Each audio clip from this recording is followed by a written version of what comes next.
திருமணமான ஒரே ஆண்டில் இன்ஸ்டாகிராமில் தன் விவாகரத்தை அறிவித்துள்ளார் துபாய் இளவரசி. முத்தலாக் சொல்லி இஸ்லாமிய ஆண்கள் விவாகரத்தை அறிவிப்பதை போல துபாய் இளவரசி விவாகரத்தை அறிவித்துள்ளார். காரணம் என்ன? பார்க்கலாம் இந்த செய்தி தொகுப்பில். இன்ஸ்டாவில் காதலில் விழுந்து பார்த்திருப்போம், ஆனால் இன்ஸ்டாவில் விவாகரத்து அறிவித்து பார்த்திருக்கிறீர்களா? அதை செய்தது வேறு யாருமல்ல, துபாய் இளவரசி ஷேகா மெஹ்ரா தான். ஐக்கிய அரபு அமீரக துணை அதிபரும் பிரதமரும் துபாய் ஆட்சியாளருமான முகமது பின் ரஷீத் அல் மக்தூமின் மகள்தான் இந்த ஷேகா மெஹ்ரா. இன்ஸ்டாவில் ஆக்டிவாக இருக்கும் ஷேகா மெஹ்ராவை கிட்டத்தட்ட 4,50,000 பேர் பின்தொடர்கின்றனர்.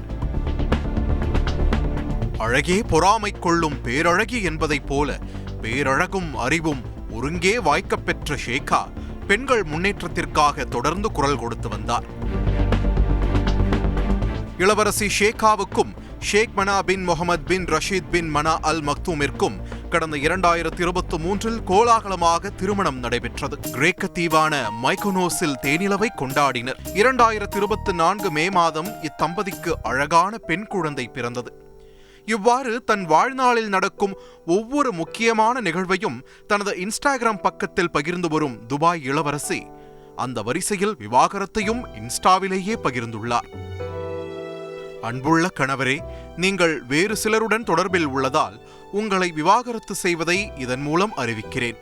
நான் உங்களை விவாகரத்து செய்கிறேன், நான் உங்களை விவாகரத்து செய்கிறேன், நான் உங்களை விவாகரத்து செய்கிறேன். உடல் நலனை பார்த்துக் கொள்ளுங்கள்.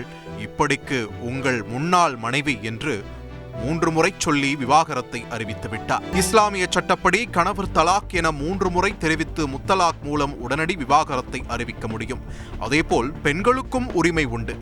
அதாவது ஒரு இஸ்லாமிய ஆண் தலாக் சொல்வதைப் போல் பெண் தன் கணவரை விவாகரத்து செய்ய குலா சொல்லலாம்.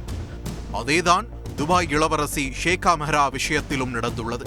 இவரது முடிவுக்கு ஒரு சிலர் எதிர்ப்பு தெரிவித்து வரும் நிலையில் பலர் ஆதரவாகவே குரல் கொடுத்து வருகின்றனர். எதுவாயினும் முத்தலாக்கை போல துபாய் இளவரசி இன்ஸ்டாவில் 3 முறை விவாகரத்து கூறி தன் கணவரை விவாகரத்து செய்வதாய் அறிவித்துள்ளது உலகம் முழுவதும் பேசுபொருளாகி உள்ளது. செய்திகளை உடனுக்குடன் தெரிந்து கொள்ள உடனே சப்ஸ்கிரைப் பண்ணுங்க.